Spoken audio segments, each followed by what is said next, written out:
હવે તો રૂપિયા રૂપિયા ને રૂપિયા, બીજી કઈ વાત જ નહીં.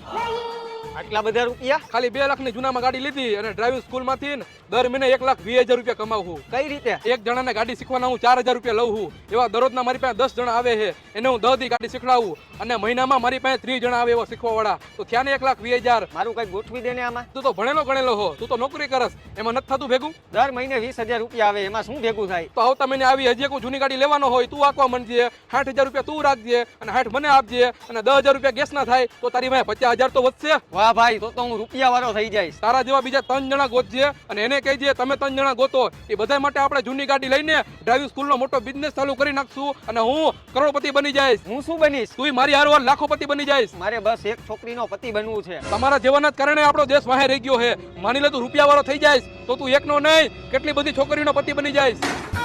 તો કાલથી કામ ચાલુ. આને શું ખબર પડે કે માલ હે તો જ મોહબ્બત.